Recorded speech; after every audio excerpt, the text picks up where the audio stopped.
Fala galera! Nesse vídeo nós vamos buscar entender um pouco os conceitos de saber popular e saber erudito. O saber popular ele nasce das dores do oprimido. Apresenta uma lógica e uma sistematização distintas do saber erudito. Sendo assim, o saber popular enxerga o mundo a partir de uma ótica única.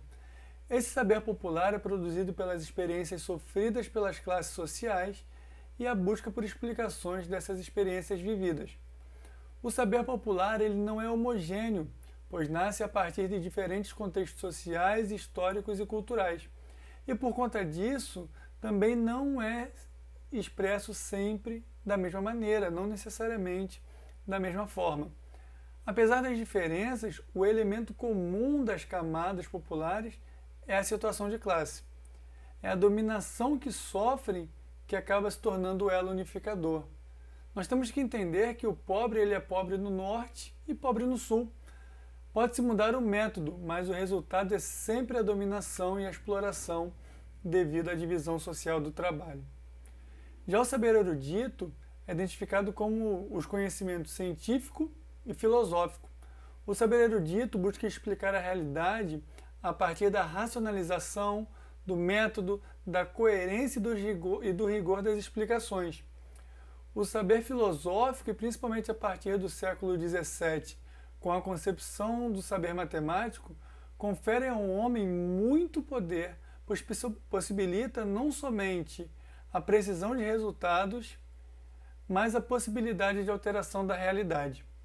Essa nova forma de utilizar a racionalidade permitiu criar tecnologias que mudam a natureza e as potencialidades humanas.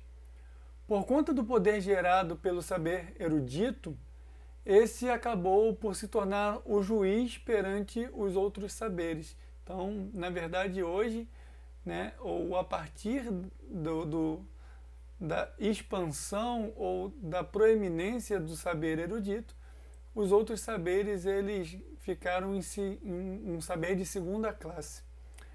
Então, enquanto o saber popular nasce das experiências do cotidiano e da reflexão sobre a experiência, o saber erudito nasce nas academias, por meio da educação formal.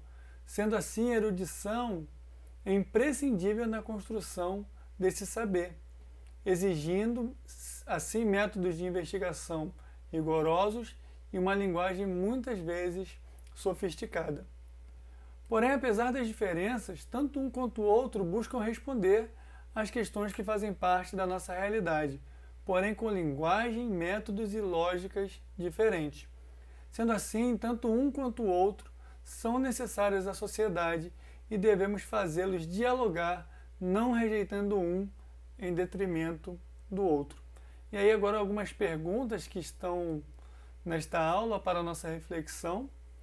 A primeira seria para nós analisarmos as diferenças entre o saber popular e o saber erudito e darmos um exemplo de cada um. O saber popular, diferente do saber erudito, ele não tem uma preocupação com rigor matemático, rigor científico, metodológico. Suas verdades geralmente são estabelecidas por uma razão de causa e efeito simples, sendo essas suficientes para estabelecer o padrão.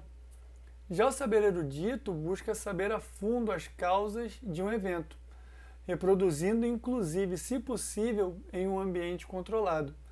O saber erudito é responsável por sistematizar o conhecimento e entende que não existe uma verdade absoluta, uma dogmática, como nós falamos na aula passada. O saber erudito, ou o conhecimento erudito, ele também não aceita uma argumentação que não possa ser sustentada cientificamente. Como exemplo de saber popular, nós temos, por exemplo, o fato aqui do nosso Morro São João, quando o seu pico está coberto por nuvens, as pessoas dizem que vai chover. Vai chover porque o Morro São João está coberto por nuvens. Nós também temos outras relações, como expressões populares, quando a esmola é demais, o santo desconfia, ou não existe almoço grátis, que são frutos aí da desconfiança, quando algo é oferecido de forma muito fácil ou quando vamos obter muita vantagem a partir de uma negociação, nós geralmente tendemos a achar que tem algo de errado. Como exemplo de saber erudito, nós podemos destacar aí o uso de ondas eletromagnéticas para a transmissão de dados, o que nós conhecemos como internet. Segunda pergunta é: qual a importância do saber popular para a escola?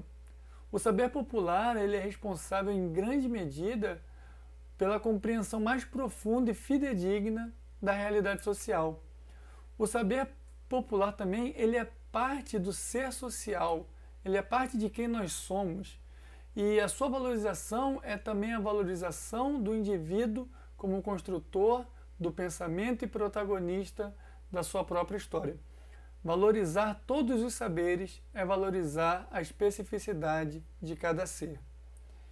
A terceira pergunta é, na verdade, uma análise crítica da frase de George Snyder, que está na abertura da aula, que diz assim: a cultura operária carece da escola não para se renegar, mas para se realizar.